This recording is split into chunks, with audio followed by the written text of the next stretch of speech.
بسم اللہ الرحمن الرحیم۔ کیا آپ نے کبھی سوچا ہے کہ بعض اوقات انسان کی ایک ضد، ایک جملہ، ایک انکار پوری زندگی کا رخ بدل دیتا ہے؟ یہ کہانی بھی ایک ایسے ہی باپ اور بیٹے کی ہے جس میں محبت بھی ہے، غرور بھی، تقدیر بھی، اور وہ لمحہ بھی جس نے سب کچھ بدل دیا۔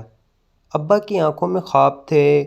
وہ اکثر بیٹھک میں چارپائی پر بیٹھے کہتے، میرا بیٹا ایک دن امریکہ جائے گا، بڑی ڈگری لے گا، ڈاکٹر بنے گا، انجینئر بنے گا، ہمارا نام روشن کرے گا۔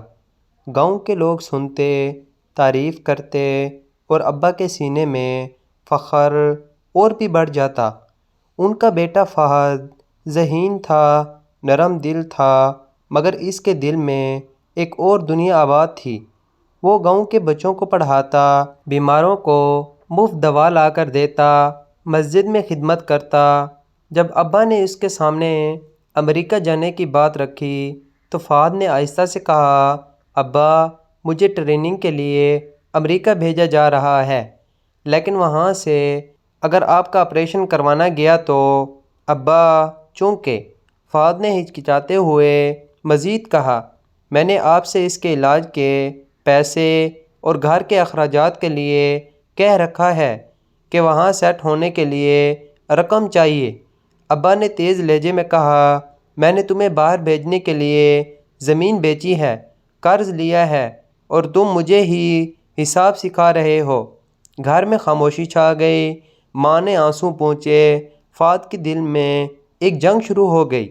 وہ جانتا تھا کہ باپ کی خواہش اس کے مستقبل کے لیے ہے، مگر وہ یہ بھی جانتا تھا کہ باپ کا دل کمزور ہے اور علاج کے بغیر خطرہ بڑھ رہا ہے۔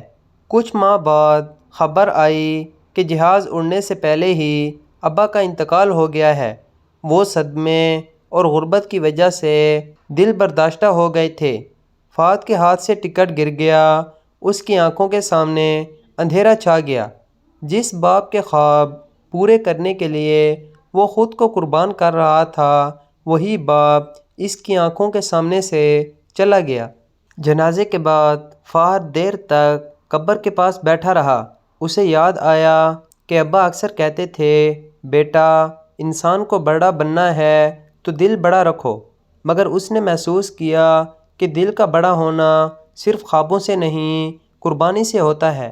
دن گزرتے گئے۔ قرض خواہوں نے دروازہ کھٹکھٹانا شروع کیا۔ گھر میں فاقے کی نوبت آ گئی۔ فہد نے بیرون ملک جانے کا ارادہ ترک کر دیا۔ اس نے گاؤں کے کلینک میں کام شروع کیا۔ وہ رات بھر مریضوں کی تیمارداری کرتا، دن میں بچوں کو پڑھاتا۔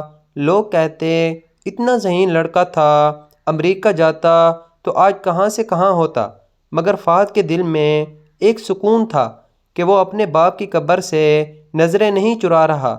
ایک دن ایک مہنگی گاڑی گاؤں میں آ کر رکی، جس میں سے ایک خوش پوش نوجوان لڑکی کا ہاتھ تھامے باہر نکلا۔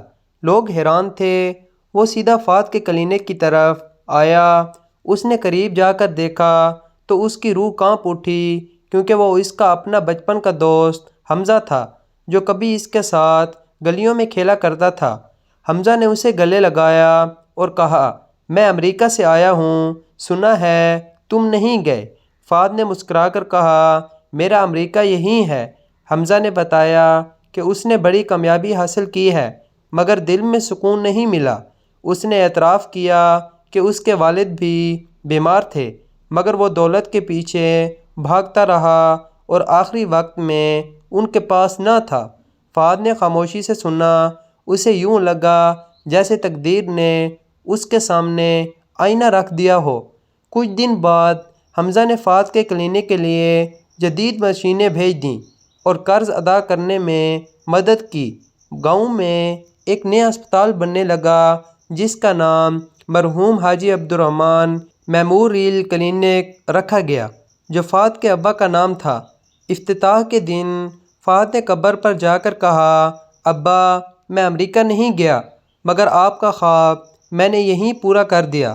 اس کی آنکھوں میں آنسو تھے، مگر دل میں سکون تھا۔ اس نے سمجھ لیا تھا کہ اصل کامیابی ملکوں کی سرحدوں سے نہیں، ماں باپ کی دعاؤں سے ملتی ہے۔ اگر وہ اس دن ضد کر کے چلا جاتا، شاید آج دولت تو ہوتی مگر یہ سکون نہ ہوتا۔ کہانی ختم نہیں ہوئی، کیونکہ ہر بیٹا اپنے باپ کے خواب اور اپنی خواہش کے درمیان کہیں کھڑا ہوتا ہے۔ سوال یہ ہے کہ جب وقت فیصلہ کرنے کا آئے تو کیا ہم فخر چنیں گے یا فرض؟ کیا ہم نام کے پیچھے بھاگیں گے یا ان قدموں کے نیچے جنت تلاش کریں گے جہاں سے ہماری زندگی شروع ہوئی تھی؟